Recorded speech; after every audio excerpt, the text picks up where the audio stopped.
Mas hoje nós vamos falar de uma outra característica ou uma outra virtude que também é imprescindível para se ter comunhão com Deus, que é a sinceridade. Assim como você não consegue conviver com ninguém que te respeita, que não te respeita, você também não consegue conviver com alguém que não é sincero. Você não consegue conviver com um falso. A partir do momento que você descobre que a pessoa está sendo falsa, ou ela se torna verdadeira, ou então você não consegue estar com ela. E com Deus também não é diferente. Por isso eu queria recorrer aqui ao exemplo de Jó mais uma vez, porque você sabe que Jó é uma das poucas pessoas na Bíblia em que o próprio Deus elogia ou mostra que se agradava dele. O próprio Deus dá testemunho do caráter dele.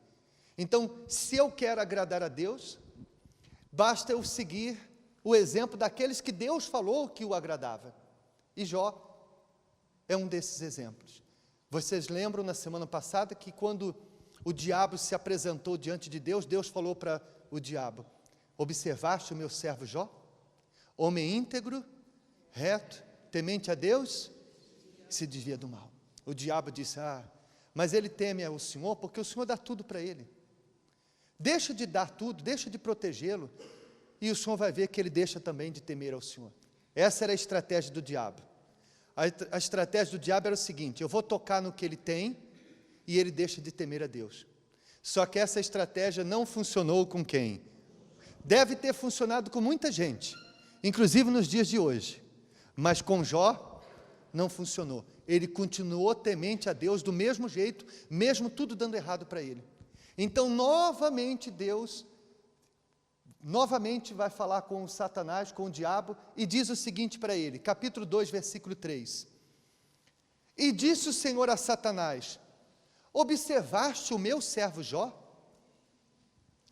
Porque ninguém há na terra semelhante a ele, homem íntegro e reto, temente a Deus e que se desvia do mal, e que ainda retém a sua sinceridade, havendo-me tu incitado contra ele para o consumir sem causa.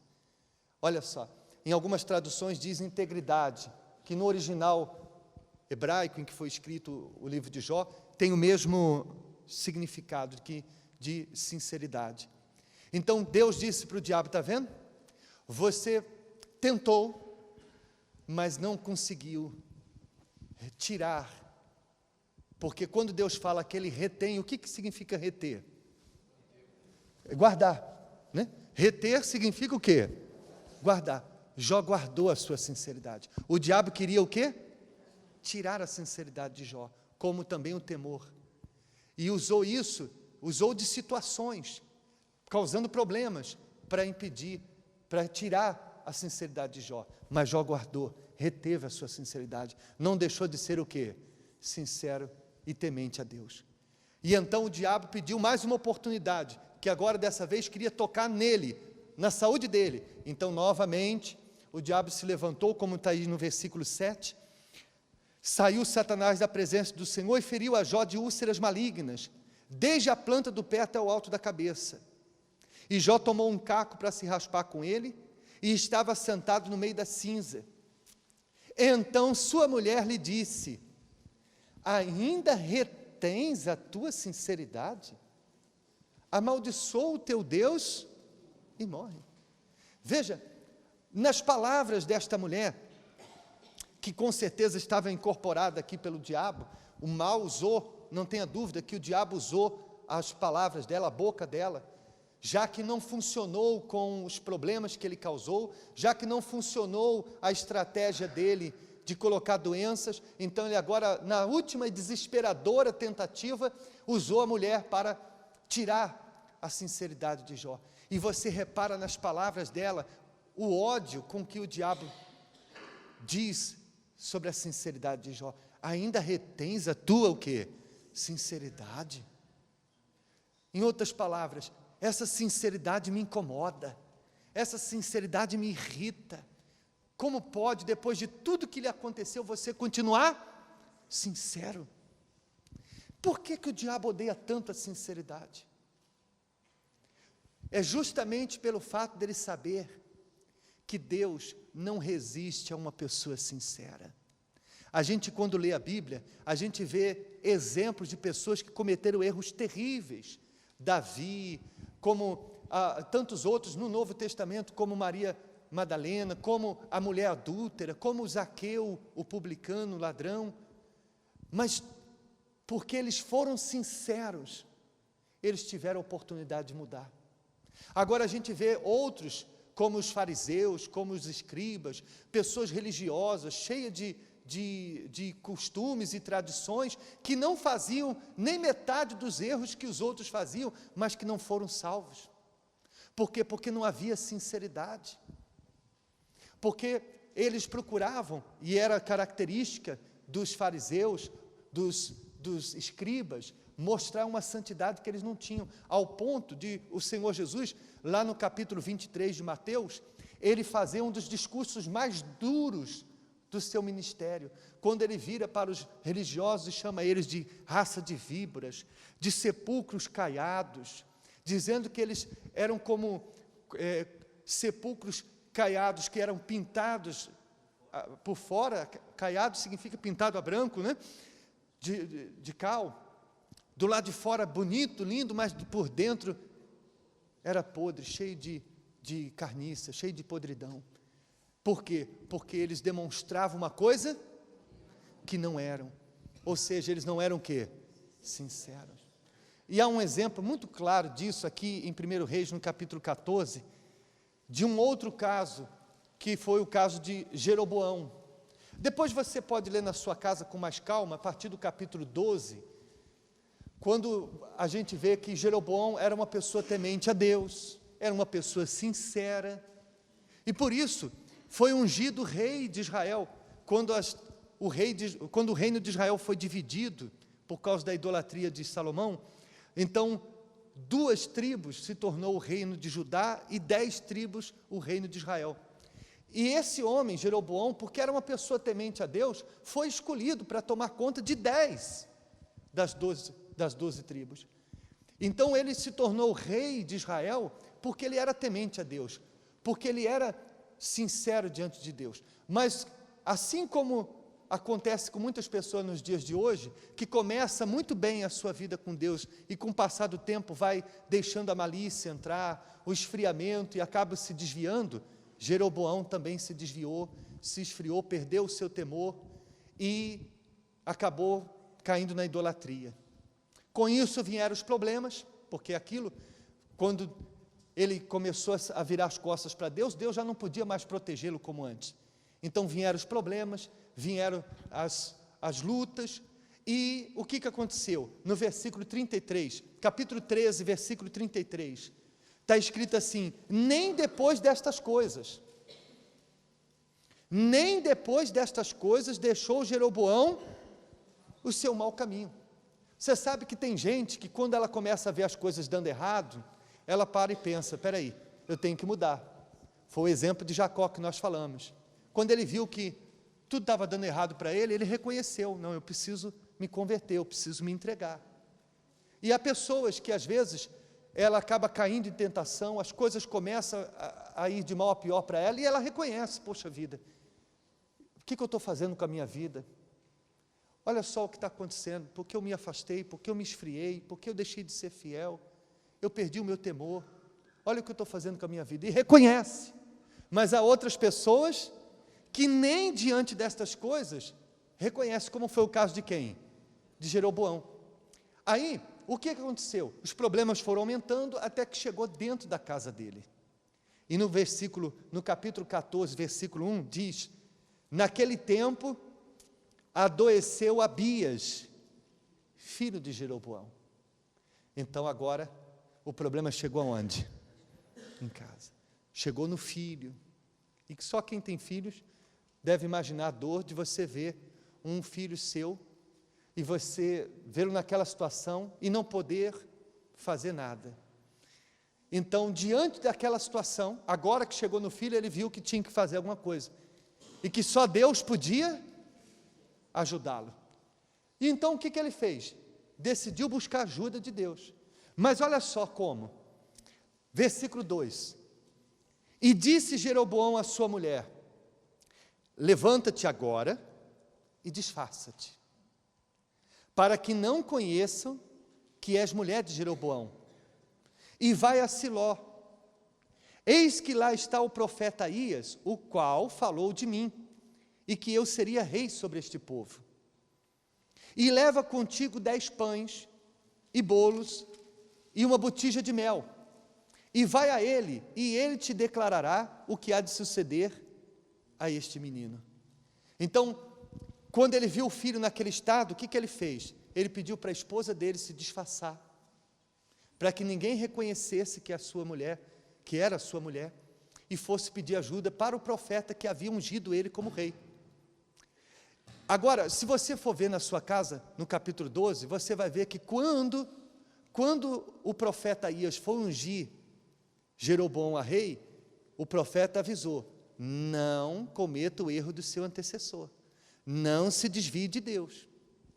E agora imagine ele ter que ir a esse mesmo profeta, depois de ter se desviado, depois de ter virado as costas para Deus, e agora pedir ajuda. Certamente o profeta ia fazer o quê? Ia falar para ele: olha, você quer que Deus mude sua vida? Se conserte com Deus. Mas ele não estava disposto a isso. Ele era como aquela pessoa que vem à igreja, quer uma oração para resolver o problema, mas não quer se converter. Como muita gente que vem, ouve os programas na rádio, na televisão, os testemunhos, chega aqui na igreja, quer uma oração, mas não quer se batizar, não quer se converter, quer a solução do problema, mas não quer ter que abrir mão da vida que vive de pecado, que era o caso dele. Então, como conseguir o que eu quero sem ter que deixar o pecado? Vou me disfarçar. Disfarçou a esposa. A esposa vestiu uma roupa que não era a roupa de uma rainha, pegou uma oferta que não era a oferta de uma rainha, porque quando a pessoa é falsa, tudo que ela faz é falso. Quando a pessoa ela não é sincera, as suas ofertas não são sinceras, seus votos não são sinceros, até a sua oração não é o quê? Sincera, porque tudo do falso é falso. Por outro lado, quando a pessoa é sincera, tudo que ela faz é sincero. As suas atitudes, suas palavras, tudo é sincero. Então, tudo naquela mulher estava falso. A sua roupa, as suas ofertas, tudo, a sua aparência. E aí diz assim, versículo 4, e a mulher de Jeroboão assim fez. E a mulher de Jeroboão assim fez. E se levantou e foi a Siló. Aqui eu quero só fazer uma observação que eu estava comentando agora de manhã, e é muito importante, especialmente você que é uma pessoa solteira ou solteiro. Você deve escolher para estar do seu lado uma pessoa que teme a Deus. Porque se essa mulher fosse temente a Deus, quando o marido dela tivesse sugerido que ela fosse disfarçada pedir ajuda, se ela fosse temente a Deus, o que ela teria feito? Teria dito: não. Olha o nosso filho do jeito que está, olha a nossa vida do jeito que está, não. Se você quiser fingir, finja você.